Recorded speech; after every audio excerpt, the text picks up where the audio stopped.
yassir li amri wahlul 'uqdatam min lisani yafqahu qawli. Assalamualaikum warahmatullahi wabarakatuh.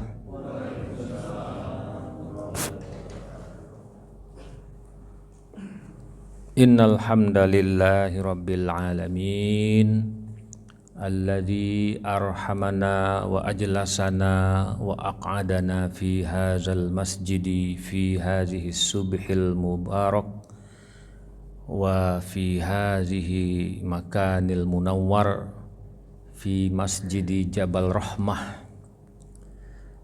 Ashhadu an la ilaha illallah wahdahu la syarikalah wa ashhadu anna Muhammadan abduhu wa rasuluhu la nabiyya ba'dah. Ballagha risalah wa adal amanah. Amma ba'du faya ayyuhal hadirun wal hadirat. Bapak-bapak dan ibu-ibu yang dirahmati Allah, terima kasih sekali kita ucapkan kepada para DKM kita yang mana telah bersungguh-sungguh terus untuk mendirikan amaliyah dan ta'lim wal ibadah fi hadzal masjid. Pada subuh yang berbahagia ini Bapak Ibu, mari kita bersyukur kepada Allah sebanyak-banyaknya dan banyak berselawat untuk Nabi kita Muhammad sallallahu alaihi wasallam. Allahumma salli ala Sayyidina Muhammad. Selanjutnya Bapak Ibu, pada subuh ini yang jadwal yaitu sebenarnya kan Ustadz Haji Azmi ya, tapi karena beliau berhalangan jadi beliau bilang sama ana agar membadalkan subuh ini. Saya tanya, beliau bilang biasanya kajian pakai kitab Riyadhus Shalihin ya Pak ya. Jadi ya subuh ini ana berniat memberi ta'lim kita, judulnya adalah menyangkut dengan kitab-kitab Riyadhus Shalihin juga Pak Ibu ya. Yaitu kita tema khusus saja yaitu kombinasi antara akidah atau tauhid dan fikih dan tasawuf dalam setiap amalan, atau amal. Jadi ya, kombinasi antara tauhid dan fikih dan tasawuf dalam setiap amal. Nah, ini anak tema pilih ini Bapak Ibu karena ini zaman sekarang ini kita harus benar-benar menegakkan yang tiga unsur ini tanpa ada dikotomis di antaranya gitu. Ya, karena memang nggak ada dikotominya, tidak ada pemisahnya begitu ya. Memang harus begitu terlaksananya sesuai dengan yang dilaksanakan oleh Rasulullah Shallallahu Alaihi Wasallam. Nah, Bapak Ibu yang dirahmati Allah, kita lihat dalilnya kan banyak sekali itu Pak ya, banyak sekali. Kita lihat contoh ya, kalau dalam surah Al-Baqarah contohnya kan Allah katakan Bismillahirrahmanirrahim wa basyiril ladzina amanu wa amilus sholihat anna lahum jannatun tajri min tahtihal anhar ila akhiril ayah. Dan banyak lagi ayat-ayat lain, surat-surat yang lain kan, dan juga seperti dalam surat Al-Asr ya. Apa kata Allah? Wal asri innal insana lafi khusrin illal ladzina amanu wa amilus sholihat. Nah, jadi kan terlaksana itu. Tiga unsur besar tadi itu kan. Jadi kalau kita lihat anatomi ajaran Islam ini Bapak Ibu ya, secara besarnya ya, secara umumnya itu kan ini untuk sistematis mudah memahami aja ya. Bukan kita membagi-bagi agama Pak ya. Tapi di kampus kan memang begitu kan. ada sistematis metode memahami sesuatu agar mudah dipahami. Ya, bukan berarti kita memisah-misahkan, tidak. Maka dalam anatomi ajaran Islam ini kan secara garis besarnya itu kan 3, yaitu akidah, syariah, dan akhlak, ya kan?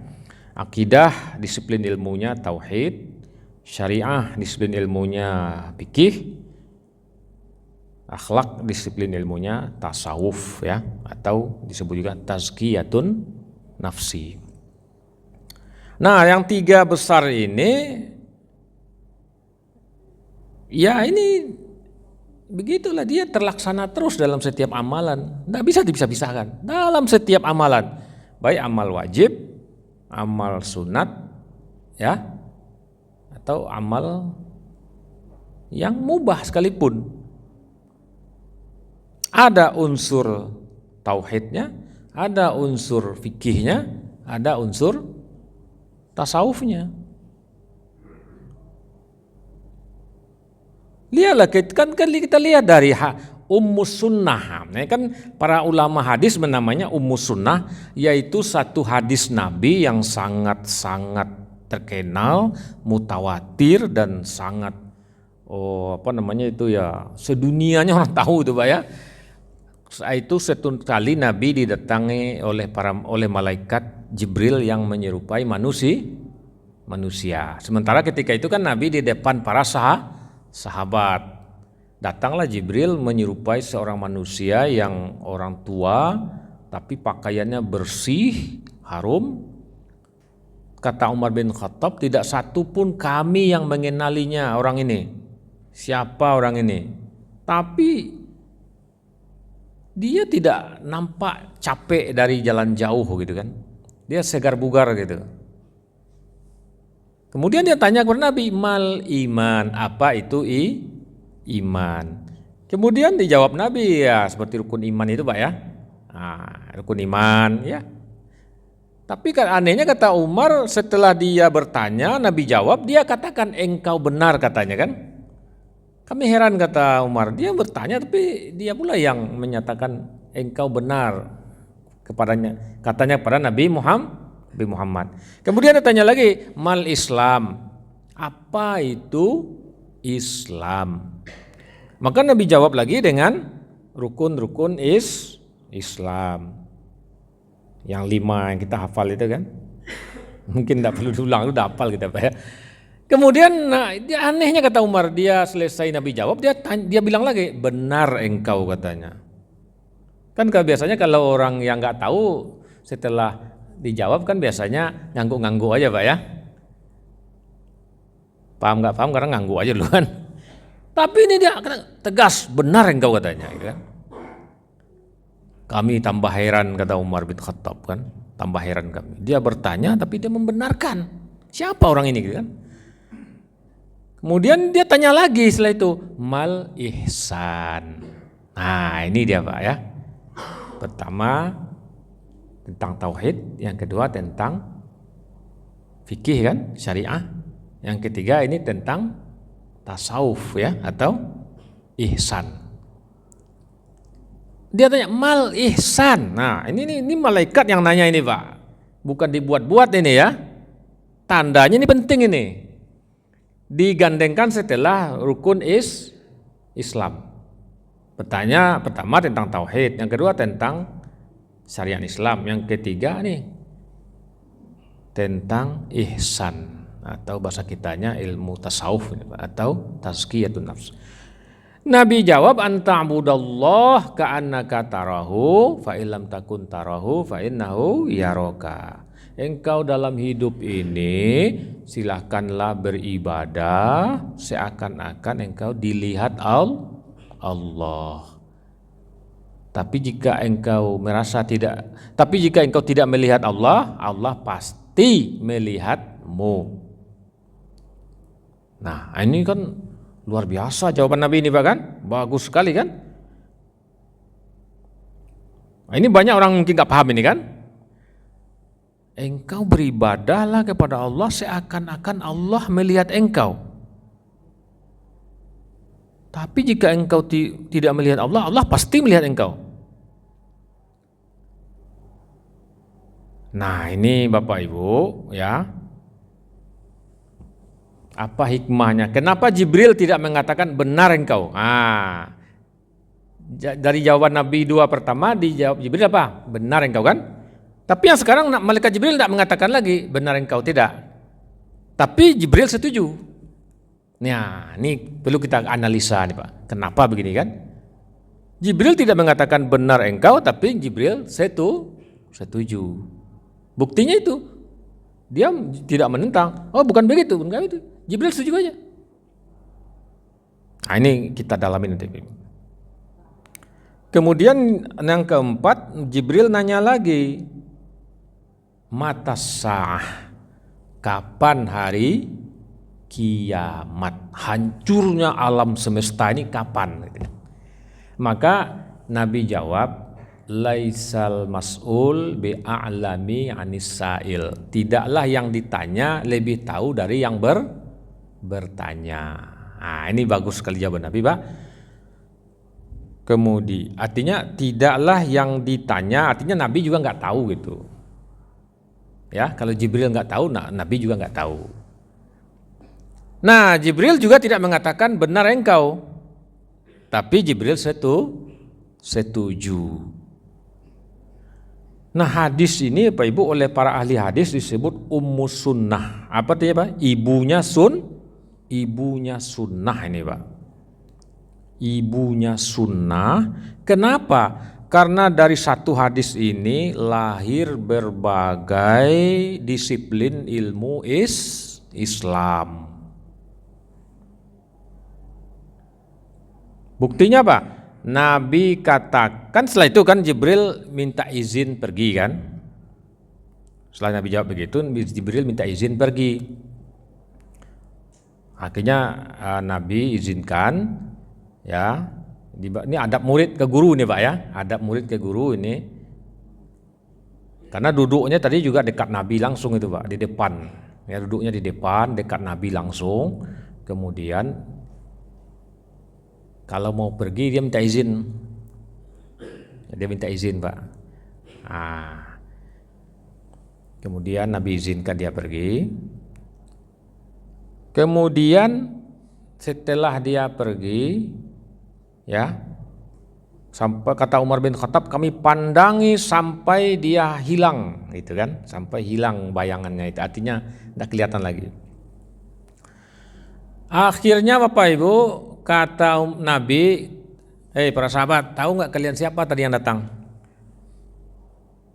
Kata sahabat, Allah wa rasuluhu a'lam. Hanya Allah dan Rasulnya yang tahu. Kami nggak tahu ya Rasulullah. Kami nggak kenal sama sekali. Siapa itu orang itu? Kata Umar, saya bilang, dia yang bertanya, dia pula yang menjawab. Siapa itu ya Rasulullah? Maka Nabi jawab apa?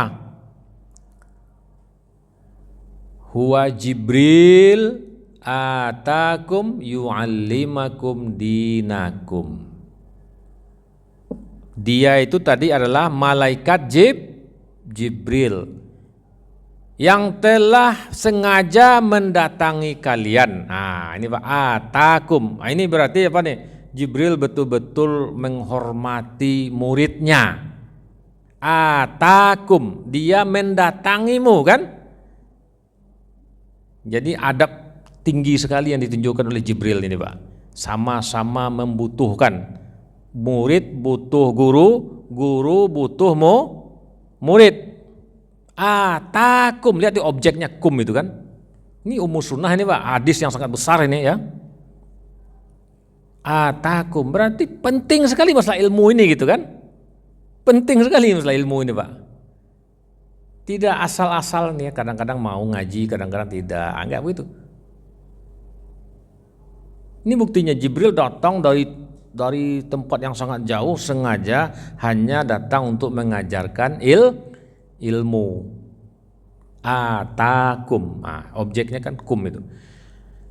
Yu'allimakum dinakum. Tujuan kedatangannya kata Nabi itu adalah mengajarkan pada kalian agama untuk kalian gitu. Itu Pak ya. Jadi luar biasa ini adab malaikat Jibril ini Pak. sangat menghormati orang beriman. Datang dari jauh-jauh untuk mengajarkan agama kalian, kata Nabi. Nah, maka kita harus semua semangat Pak Ibu ya. Guru harus semangat, murid harus bersemangat. Sampai dalam syarah hadis itu Pak Ibu ya, para ahli syarah kita mengatakan Jibril itu kan tadinya sampai di awal itu meletakkan tangannya di atas lutut Nabi ini Pak, saking hormatnya kepada Nabi, ya kan? Nah, kita lanjut Pak Ibu ya. Jadi akhirnya Bapak Ibu, yang kita harus pahami betul di hadis ini adalah kombinasi antara tauhid, fikih dan tasawuf dalam semua amalan. Itu tercermin di mana? Di pertanyaan Jibril yang ketiga dan dijawab oleh Nabi, anta'budallah ka'annaka tarahu. Jadi kalau kita beribadah atau beramal itu benar-benar seriuslah, khusyuklah, pahamilah, ikhlaslah. Nah, kan mulai itu, mulai dari tauhidnya, benar-benar ikhlaskan kepada Allah, nawaitu. Nah, di nawaitu itu ada ikhlasnya tuh Pak. Makanya kita kalau berniat satu amalan kan, kita mulai kan nawaitu di hati kita. Ah, itu ikhlasnya tuh. Kita tujukan ibadahnya untuk siapa? Bukan selain Allah, tapi hanya lillahi ta'ala. Ah, itu ikhlas itu tuh. Tauhid itu. Kalau itu nggak ada, nggak akan diterima amal kita Pak. Akan diterima. Makanya ayatnya kan banyak itu kan, amanu. Ah, itu Pak ya. Rukun iman itu. Syarat utama itu kalau kita mau diterima oleh Allah. Apa tadi? Amanu. Harus beriman. Ikhlaskan semuanya kepada Allah. Nah, kemudian kita laksanakanlah suatu amal itu sesuai syariatnya. Sesuai syariatnya Pak. Fikihnya harus benar. Makanya Bapak Ibu kan kita harus lakukan itu. Siapapun kita, ya, orang awam kah atau wali Allah sekalipun, ya, harus laksanakan proses fikih ini gitu. Kalau mau sholat bersuci dulu. Kalau kita tidak suci nggak bisa kan? Ya, berwuduk dulu minimal. Kalau enggak, ya, kalau hadas besar mandi wajib kita dulu. Harus itu nggak bisa. Ya, siapapun kita laksanakan dulu mandi wajib. Kalau enggak ya, kalau enggak ada junub ya berwuduk harus. Proses itu harus kita laksanakan gitu. Kalau berwuduk gimana caranya? Itu ilmu fikihnya tuh harus kita pelajari itu. Nah, kemudian nanti sholatnya gimana? Fikihnya gimana? Nah, ini yang pertanyaan mereka Jibril yang kedua tadi kan, mal is Islam. Jadi Islam ini terutama dominasi itu amalan zahir gitu Pak, amalan zahirnya itu. Nah, itu ilmunya fikih itu. Amalan zahir ini harus kita laksanakan. Kalau imannya itu, itu tuh sentral dari tauhid kita. Orang awam Mbak, kebanyakan hanya disampai ini amalan zahir ini saja gitu. Yang wajib dilaksanakan, yang haram ditinggalkan. Rukun syarat dipenuhi. Ya udah, sampai situ aja katanya kan. Oke, itu orang awam itu Pak. Kalau hak orang nggak saya ambil katanya. Saya laksanakan apa perintah agama saya laksanakan. Oke, bisa itu Pak. Tingkat awal udah benar itu. Kan itu pertanyaan Jibril yang kedua. Kita laksanakan semuanya. Rukun Islam, ya kan? Kalau berwuduk kita laksanakan. Sholat laksanakan dengan benar. Oke, benar. Pokoknya sudah laksanakan rukun syarat semua udah. Oke. Tapi Bapak Ibu, kita diminta oleh Allah untuk naik ke derajat ihsan gitu. Nah, itu ya. Jangan hanya sebatas sampai rukun Islam saja gitu. Karena itu rukun Islam itu baru hanya standar gitu. Standar. SOP kalau bisa gitu ya. Standar operational prosedur, betul nggak Pak? SOP-nya begitu. Kalau orang Islam ya begitu, laksanakan rukun Islam. Nah tapi kita dituntut Pak, itu makanya Jibril tanya mal ihsan, naiklah ke derajat ihsan. Karena Allah tuntut, Allah banggakan orang yang naik ke derajat ihsan nih. Itu yang betul-betul Allah harapkan kita naik ke derajat ihsan. Allazi khalaqal mauta wal hayata liyabluwakum ayyukum, ayo sambung Pak, ayyukum ahsanu amala, ahsanu amala, jelas itu kan, yang ahsan, yang terbaik dari yang baik. Nah itulah gitu Pak. Ya, makanya kita dituntut oleh Allah naik ke derajat ihsan. Itu yang disebut dalam kata lain yaitu takwa. Ya. Takwa. Ya kan? Innallaha ma'al muttaqin. Innallaha ma'al muttaqin. Allah akan bersama dengan orang-orang bertakwa. Artinya orang ahsan tadi, orang yang naik ke derajat ihsan tadi. Kemudian juga Allah katakan wa anfiqu fi sabilillah wa la tulqu bi aidikum ila tahluka wa ahsinu innallaha yuhibbul muhsinin. Banyak dalilnya Pak ya. Banyak dalilnya itu untuk naik ke derajat ihsan itu disuruh. Innallaha yuhibbul wahsinu. Artinya apa? Kalian capailah derajat ihsan. Innallaha yuhibbul muhsinin. Karena Allah sangat mencintai orang-orang yang di derajat ihsan. Disebut muhsinin. Ada dulu satu jamaah nanya ke saya, Pak, Ustadz, kami bikin masjid ini, apa nama bagusnya Ustadz?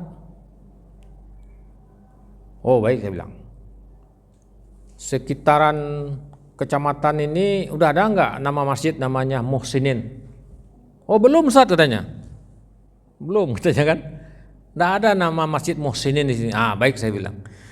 Bagaimana kalau masjid kita ini dinamai Masjid Muhsinin? Saya bilang kan. Apa artinya Ustaz?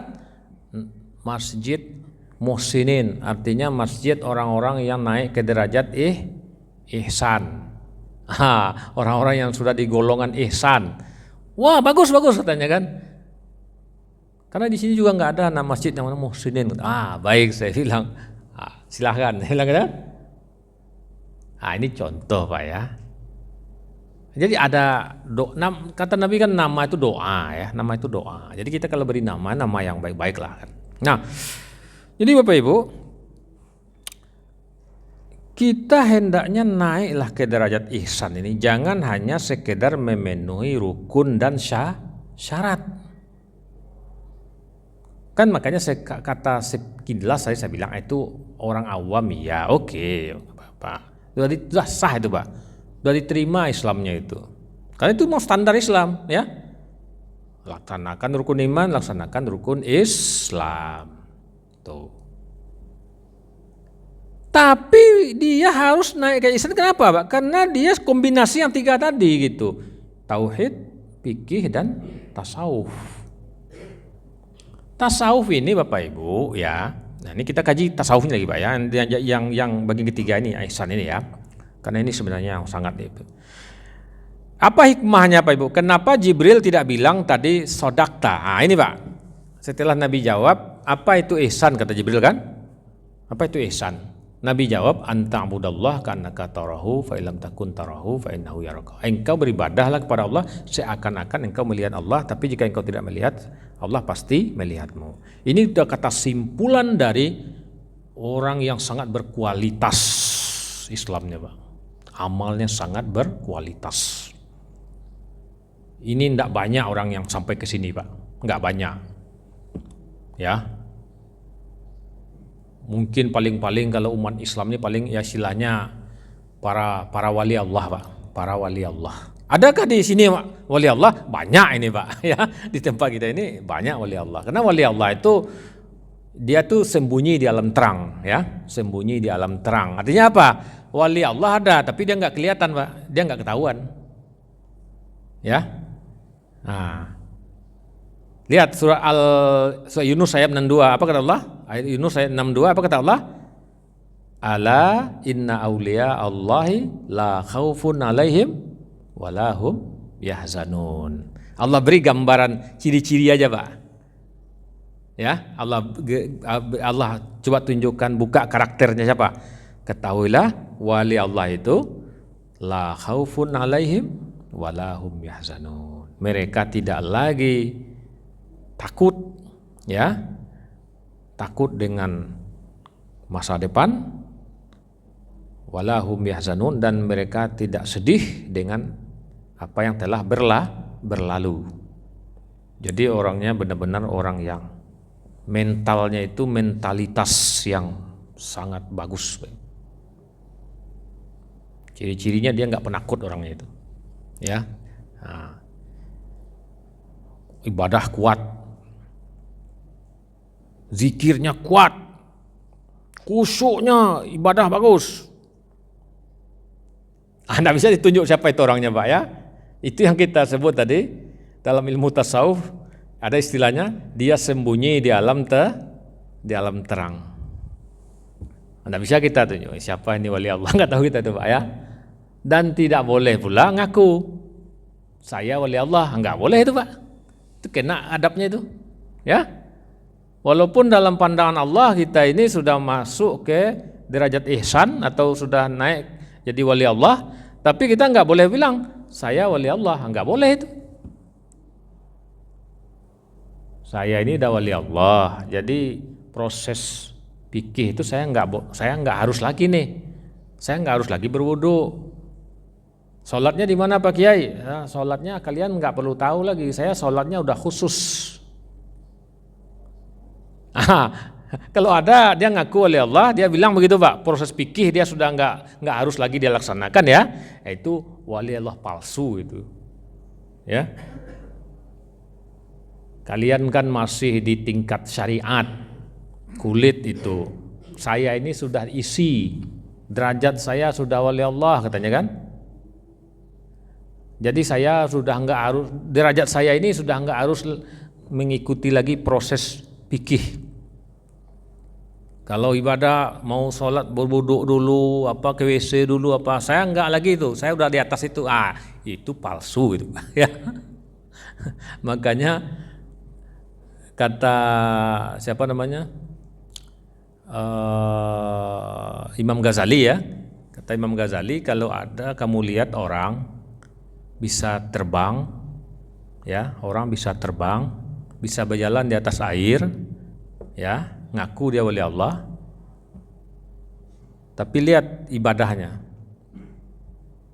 Kalau ibadahnya sudah tidak sesuai lagi dengan fikih Islam, ketahuilah itu palsu.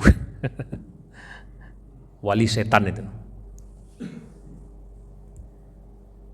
Oleh karena itu apa Ibu? Oleh karena itu dia harus terlaksana yang 3 ini terus dengan benar. Tauhid, fikih, dan tasawuf. Apa bahayanya kalau kita tidak bertasawuf ini Pak? Ini bahayanya ya. Nih kita lihat dalam sholat aja contoh. Nah, dalam sholat satu amalan baru kan. Tauhidnya udah jelas. Contohnya kita berniat lillahi ta'ala kan. Nawa itu lillahi ta'ala. Itu tauhid itu. Kemudian sepanjang sholat sampai akhir kita ada istilahnya itu tegak berdiri lurus. Tegak berdiri lurus. Ini artinya apa? Bukan soal tegak terusnya aja, bukan. Nanti ada ruku, sujud. Tapi maksudnya apa? Dari awal sampai akhir kita harus khusyuk kepada Allah semata, ikhlas kepada Allah semata, menghadapkan hati hanya kepada Allah semata dari awal sampai akhir. Nah ini tasawufnya ini Pak. Ini tasawufnya ini. Jangan nanti di awal oke, bagus, terus sebentar setelah itu pikiran sudah dalam sholat ini ya. Pikiran memikir, wah saya setelah ini mau berdagang, setelah ini saya mau ke sana kemari. Pokoknya udah kemana-mana pikiran itu Pak. Padahal masih sholat ya. Nah itu dia sudah melanggar tasawufnya itu ya. Nah itu tadi berarti dia tidak beribadah benar-benar seakan menghadap kepada Allah itu. Dia seakan-akan sudah nggak ingat lagi Allah melihat dia kan. Jadi ini sisi tasawufnya ini Pak. Bagian dalamnya ini ya. Bagian dalamnya dia benar-benar tegak lurus berdiri betul gitu. Pikirannya tidak kemana-mana. Lillahi ta'ala wajjahtu wajhiya lillazi fataras samawati wal ard. Nah, dia sampai akhir begitu. Nah, ini tasawuf ini Pak. Tasawuf ini. Tapi kalau orang yang tidak mau tadi, dia cuman ya baca aja Pak. Nggak tahu artinya pun nggak tahu dia. Ya, penting kan baca katanya. Penting bahasa Arab katanya kan baca. Saya tanya sekali Pak ya. Saya perhatikan dari awal orang itu kan dia sholatnya kencang itu, dia masbuk tadi kan sholatnya kencang gitu. Terus kasihan saya melihat, saya sholat saya tanya, tadi bapak sholat saya lihat agak kencang, saya bilang agak kencang Pak. Kalau zaman Nabi pernah Pak kejadian Nabi melihat orang sholat, tadi mungkin orang itu kencang juga ya. Nabi tanya, kamu sholat ulangi lagi. Oh diulang lagi sholat? Ya kamu ulang lagi kata Nabi. Setelah selesai Nabi panggil, ulangi lagi. Nah, karena Nabi melihat Pak, dia itu sholatnya nggak benar gitu. Dia contohnya kencang ya, cepat. Cepat itu menggambarkan dia itu tidak ada tumak ninahnya gitu kan. Tidak ada tumak ninahnya nggak ada. Bagaimana mau khusyuk, tumaninah aja nggak ada. Contoh tumaninah itu Pak, kalau ruku minimal baca 3 kali, subhana rabbiyal azimi 3 kali itu minimal tuh. Itu tanda tumaninah ya. Tapi kalau orang tidak ada tumaninah, tanda-tandanya itu paling baru kalau sebentar ya, dah. Itu tanda nggak ada tumaninah. Kalau tidak ada tumaninah, tasawuf itu nggak ada itu. Karena khusyuk ini domainnya tasawuf ini Pak. Ya. Lihat itu. Dalam rukun sholat ada nggak? Ada disebut nggak khusyuk Pak? Kan rukun sholat 13 itu kan? Rukun sholat 13. Ada nggak kata khusyuk? Nggak ada situ. Ikhlas ada nggak? Nggak ada. Yang ada di rukun sholat yang kita hafal itu kan hanya fikihnya itu Pak. Ya, fikihnya itu.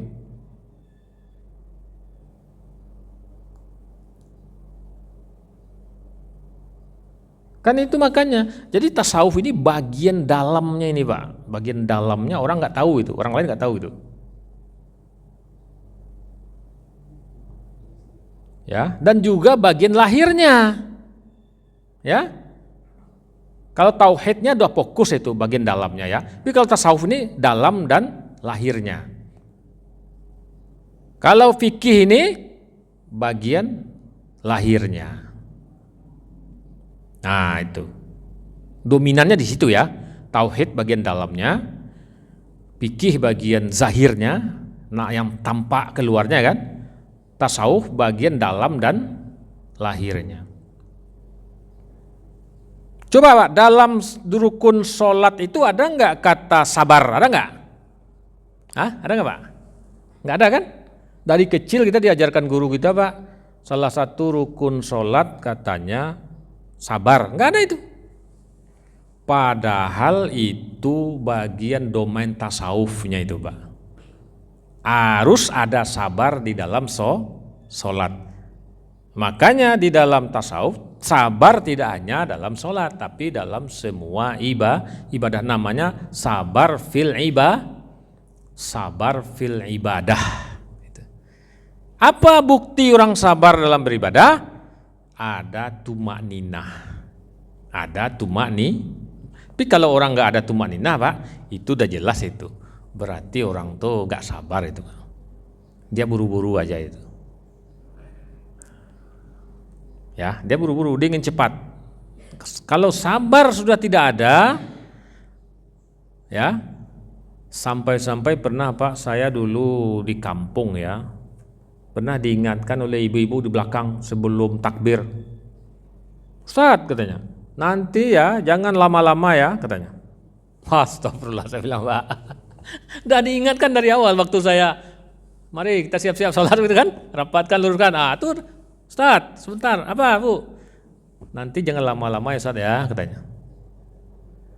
Ayatnya jangan panjang-panjang ya katanya.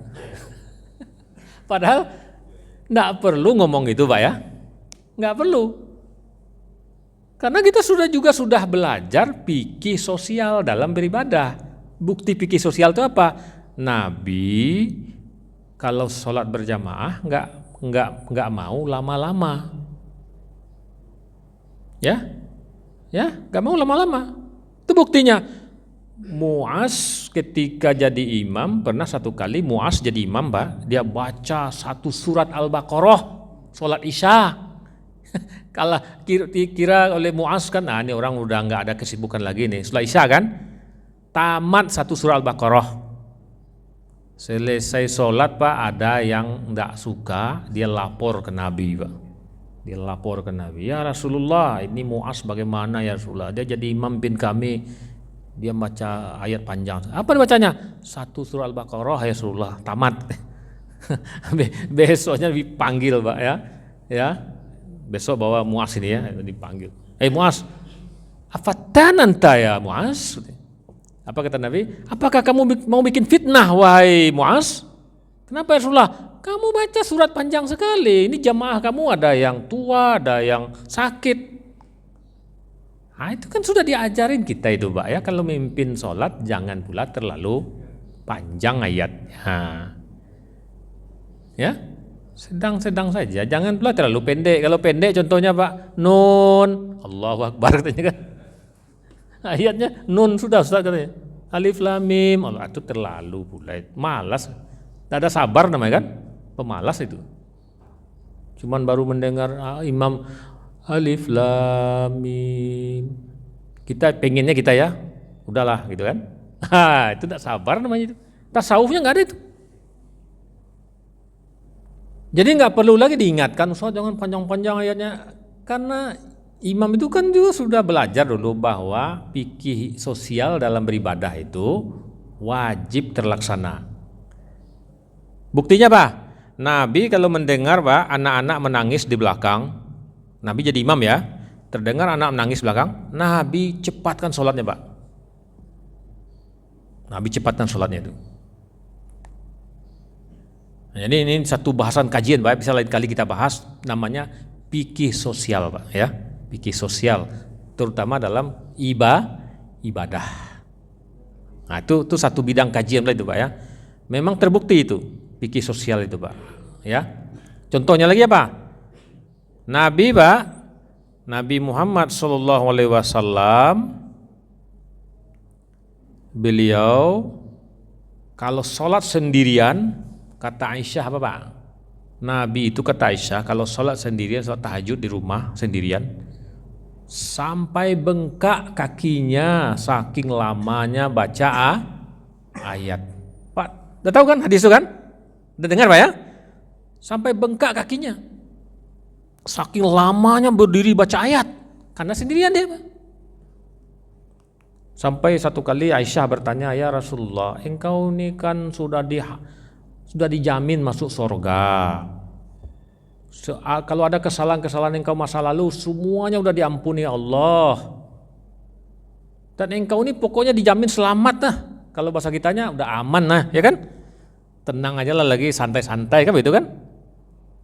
Tapi kenapa ya Rasulullah engkau sholat itu sampai bengkak kaki engkau karena lama engkau berdiri, banyak baca ayat, dan engkau menangis sholat.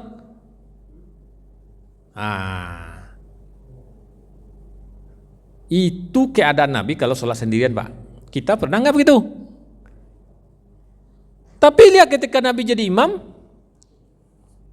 pendek aja ayatnya Pak, sedikit aja ayatnya.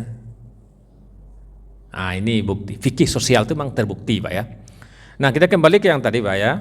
Jadi artinya di dalam tasawuf ini memang terlaksana dalam semua amal gitu ya.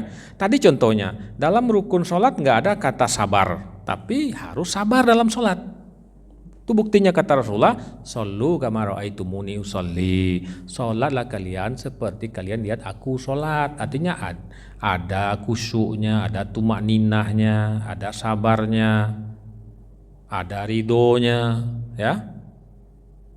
Ridho, kita ridho pada Allah, ini semuanya untuk Allah. Kita kan butuh waktu sholat itu Pak ya, sholat butuh waktu, tapi kita ridho gitu. Nah ini tasawuf ini Pak, nggak ada di urutan rukun sholat tuh nggak ada itu. Ya, khusyuk, sabar, ridho dan sebagainya itu ya, istiqomah kita. Ini contoh dalam sholat, ya. Jadi bagaimana amal lain? Begitu juga amal yang lain, Pak. Begitu juga amal yang lain semuanya. Apakah itu haji, ya? Apakah itu puasa? Puasa apa contohnya, Pak? Sangat banyak tasawufnya situ, Pak. Ya, orang puasa harus sabar, kan? Kalau rukun puasa kan 2 saja Pak, ya rukun puasa itu 2 aja, jadi rukun paling dikit nih Pak. Apa itu rukun puasa? Pertama niat, ya kan niat. Sebelum fajar kan niat kita. Kedua apa? Menahan diri dari semua yang membatalkan puasa semenjak terbit fajar sampai terbenam matahari. Ini rukun paling dikit nih Pak ya. Rukun puasa 2 nih aja nih. Tapi yang lain-lain itu Pak, itu fikihnya dan tasawufnya. Apa contoh tasawufnya Ustadz? Kalau fikihnya oke lah, kami udah paham fikihnya itu. Kalau tasawufnya apa? Itu buktinya orang puasa harus sabar. Coba orang puasa nggak sabar Pak. Jam 11 sudah diambil aja air minum air Pak ya. Itu kalau nggak sabar itu. Kalau orang puasa nggak sabar Pak, jam 3 jam 4 sore melihat banyak minuman di makanan di pinggir jalan itu kan, ya udahlah ini enak ini katanya kan. Jadi semua amal Islam ini ada unsur tauhid, unsur fikih, tasawuf. Memang di zaman Nabi itu Pak enggak ada sebutan ini semua Pak, enggak ada. Di zaman Nabi itu belum ada sebutan ilmu tasawuf, ilmu fikih, tauhid belum ada sebut. Tapi sahabat substansinya sudah mengamalkan ya. Sebutan belum ada dan belum tersusun metode ilmunya secara disiplin. Kenapa? Sahabat sibuk berdakwah, sibuk berjihad kemana-mana, karena musuh ini banyak. Kita kan baru Pak ya, kita umat Islam baru mulai gitu. Jadi belum sempat ini menyusun ilmu tasawuf begini-begini, belum sempat sahabat menyusun ilmu fikih itu begini-begini. Tapi substansinya sudah mereka kerjakan. Maka itu buktinya kata Nabi, mereka jadi umat terbaik. Tasawuf itu mereka kerjakan. Bukti Nabi bertasawuf apa Pak? Bukti Nabi bertasawuf itu Nabi sholatnya kayak tadi kan, khusyuk. khusyuk sampai menangis, sabar Nabi. Bukti Nabi tasawuf, sahabat itu bukti Pak. Sahabat bertasawuf itu buktinya apa? Kalau Utsman pernah sholat sepanjang malam Pak. Abu Bakar juga. Umar kalau sholat itu menangis. Itu tasawufnya itu Pak. Ya. Abu Hurairah Pak. Abu Hurairah itu ya sholat tahajud itu hampir tiap malam. Itu tasawuf ya. Karena nggak wajib kan? Abu Hurairah itu Pak, ya, itu benar-benar dia sudah bertekad selagi Nabi masih hidup, dia akan mengawal Nabi siang dan malam dan akan mengumpulkan semua hadis-hadis Nabi untuk disampaikan kepada orang lain. Abu Hurairah Pak. Sehingga itu kan, dia bertekad, dia tidak menikah, tidak tinggal di mana-mana, dia tinggal di masjid. Nah itu sejarahnya, makanya ilmu tasawuf itu namanya sauf. Sauf itu artinya apa? Itu sauf itu artinya kalau bahasa kita ke beranda masjid Pak. Beranda masjid. Jadi Abu Hurairah itu tinggalnya di mana? Di beranda masjid itu aja Pak. Nah itu banyak yang lain mengikut, orang-orang miskin yang datang dari jauh banyak mengikut seperti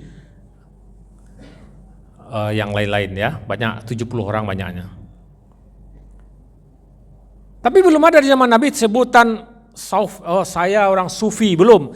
Kapan mulai ada istilah ini Pak? Mulai ada istilah sebutan sufi itu awal abad ketiga. Awal abad ketiga tahun 210 Hijriyah, ada seorang ulama besar di Baghdad namanya Abdul Karim ya. Namanya siapa tadi?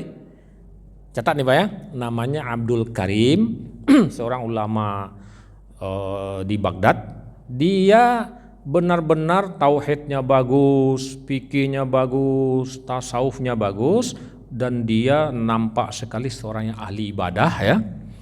Dan dialah yang mulai menyebut ana sufi. Nah, itu Pak. Apa sebenarnya Pak? Ana sufi. Artinya Pak, saya seorang yang bertasawuf. Artinya apa? Orang yang betul-betul berusaha menjaga dirinya, beribadah dengan baik ya, untuk mendekatkan diri pada Allah, untuk kebahagiaan dunia dan akhirat. Nah ini tadi apa? Awalnya itu. Kemudian tak lama setelah itu ada lagi ya, tapi dia orang Syiah juga menyebut ana sufi gitu. Jadi ada juga dari golongan Syiah yang tertarik dengan gaya ahli ibadah yang baru sufi tadi. Nah perjalanan belakangannya itulah Pak, ada oknum-oknum ya. Ini sebenarnya rusaknya istilah tasawuf itu, ada oknum-oknum yang memang sudah fokus kepada masalah itu Pak ya, mengurus jamaah-jamaah sufi ini ya, sampai dia laksanakan bertarikat ya, latihan-latihannya ya. Nah, ini anak oknum itu Bu ya, Bapak Ibu, ada oknum-oknum yang salah sampai meleset ya, sampai dia mengatakan Allah masuk dalam diri saya dan saya sudah masuk dalam diri Allah ya. Ini namanya meleset Pak. Akhirnya dihukum mati dia ya di Baghdad. Ada oknum-oknum yang sampai meleset gitu Pak. Itu jelas oknum. Tapi yang tasawuf tetap suci ya, bersih. Nah. Kemudian Bapak Ibu yang dirahmati Allah, sampailah di zaman sekarang ini kita sangat membutuhkan, tidak hanya sampai fikihnya. Zaman sekarang ini kita harus butuh, karena tantangan dunia sekarang ini, dunia materialistis, mengajak orang, membawa orang hanya mementingkan materi, ya, tidak lagi mementingkan soal akhlak. Karena tasawuf ini dominan di akhlak lahir dan batin kita. Nah zaman sekarang Pak, karena zaman sudah materialistis begini, orang sudah banyak meninggalkan tasawuf ini ya. Padahal ini ilmu jalan menuju kita naik ke derajat ihsan. Nah oleh karena itu kita perlu untuk mempelajari ilmu tasawuf. Makanya di UIN itu Pak, di UIN itu ada terus pelajaran itu, ya. Ada pelajaran tasawuf. Saya di Azhar dulu juga begitu Pak, ya. Belajar tasawuf juga. Padahal Al-Azhar Kairo itu adalah bentengnya Ahlus Sunnah wal Jamaah Pak, ya. Makanya Al-Azhar Kairo itu semua umat Islam merasa memiliki. Kenapa? Karena kurikulumnya itu ya kurikulum Ahlus Sunnah wal Jamaah. Ada pelajaran tasawuf, ada pelajaran semua ilmu-ilmu keislaman. Makanya Azhar di Kairo itu benteng Ahlus Sunnah wal Jamaah Pak. Semua umat Islam merasa memiliki, NU merasa memiliki, Muhammadiyah merasa memiliki, ya. Persis merasa memiliki, Matlaul Anwar semuanya kita. Makanya dulu kawan-kawan saya waktu di Kairo itu Bapak Ibu di Azhar itu semuanya ada. Ya, orang Matlaul Anwar, orang Persis, orang Perti, orang Muhammadiyah apalagi, orang NU apalagi, ya. Di mana-mana orang Amerika, orang Eropa, orang Australia, semuanya ada di Azhar itu, Pak. Jutaan mahasiswanya itu, ya. Dan dia benar-benar diterima di semua lingkungan umat Islam. Ya, karena itu tadi metodenya itu ya metode yang tidak perlu diragui lagi, Pak. Tidak picik cara berpikirnya, fikihnya tidak picik, tasawufnya tidak picik, ya, tauhidnya tidak picik, ya. Makanya Azhar berprinsip kita tidak mengkafirkan seseorang selagi dia bersyahadat. Nah itu Pak. Jadi tidak mudah mengkafirkan orang. Tidak boleh. Orang Syiah sekalipun. Kita tidak mengkafirkannya gitu. Walaupun kita menyatakan mereka sesat. Tapi tidak sampai kafir. Ya, mereka masih bertauhid. Ya, sekalipun kita mengatakan mereka sesat ya. Tapi kita tidak mengkafirkannya. Kecuali memang ada orang Syiah yang sampai mengatakan dulu sebenarnya yang akan diangkat jadi nabi itu Ali katanya kan. Tapi malaikat Jibril sesat menemui Nabi Muhammad di Gua Hira katanya. Ah itu ya itu Pak. Itu udah nggak benar syahadatnya itu. Ya kan? Nah itu Pak ya. Nah, baik Bapak Ibu, barangkali ini dulu pembukaan, mungkin kita lanjut dengan tanya jawab, mungkin ada Bapak Ibu ya. Silakan Pak. Ya, Pak. Assalamualaikum warahmatullahi wabarakatuh. Waalaikumsalam. Untuk mengetahui lebih jauh kombinasi antara iman, Islam, dan ihsan, apakah kita bisa mengukur diri kita sendiri kita melakukan kesalahan atau Allah menegur kita kalau memang kombinasi tersebut sudah diamalkan. Seperti itu. Baik Pak, udah Pak ya? Ya. Bagus pertanyaan nih Pak. Ini mengukur diri kita ini ya. Nah, sekarang saya ingat ke satu Pak. Tadi kan saya kata, kenapa ketika malaikat Jibril menanya apa itu ihsan, kan Nabi jawab, kemudian Jibril tidak mengatakan sodakta ya. Nah, kenapa kan ini yang perlu dijawab dulu Pak ya. Kenapa Jibril tidak menjawab kenapa benar engkau? Padahal tadi ketika dijawab apa itu rukun iman, apa itu rukun Islam, dua-dua ini malaikat Jibril katakan benar engkau, kan begitu tuh. Tapi yang ketiga ini tidak. Ini ada hikmahnya Pak. Hikmahnya apa? Di antara dari penjelasan para ulama hadis, hikmahnya adalah karena tidak semua umat Islam sampai ke derajat ini gitu. Ya, banyak sekali umat Islam ini hanya sampai ke derajat rukun Islam. Dia sudah senang Pak, udah merasa cukup, dia udah laksanakan rukun Islam dengan baik, ya sudah katanya kan. Dia nggak mau sampai yang pusing-pusing naik ke kayak tadi itu kan kita bilang tadi ini orang udah jadi wali Allah gitu Pak ya. Dia nggak mampu, dia mungkin dia kena latar belakang pendidikan, dia tidak mengaji ya. Tapi dia mengaji dikit-dikit dulu ada, ngaji fikih ada. Tapi mengaji tasawuf dia nggak ada. Nah, ini bagaimana umat Islam yang begini? Apa nggak sah Islamnya? Nah, itu barangkali hikmahnya Pak, kata para ahli hadis, kenapa Jibril tidak menegaskan sodakta, tapi malaikat Jibril tidak pula menentangnya gitu ya. Nah, jadi mungkin memang ada ya, kita ini lemah di bidang tasawufnya itu.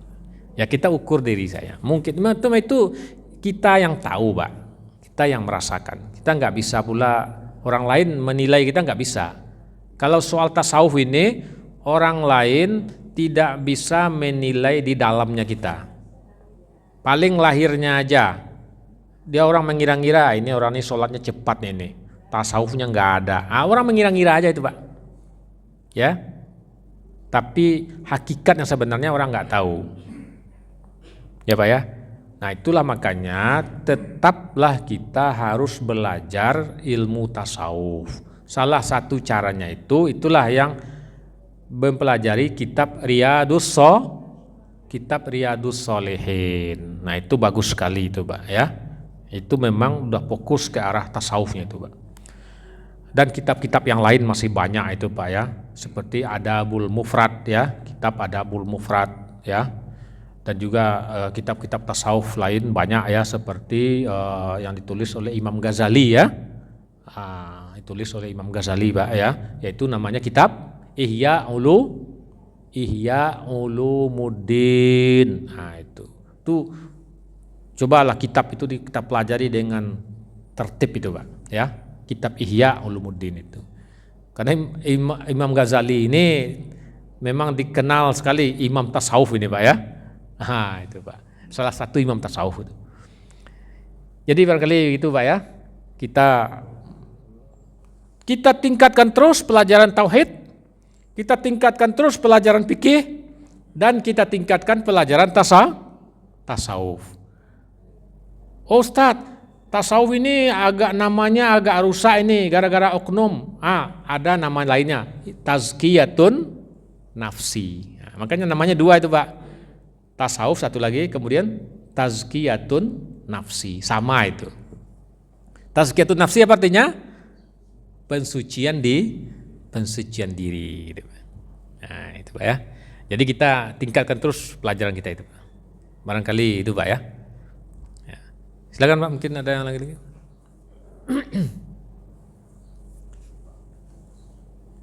Kita sampai jam berapa biasanya Pak?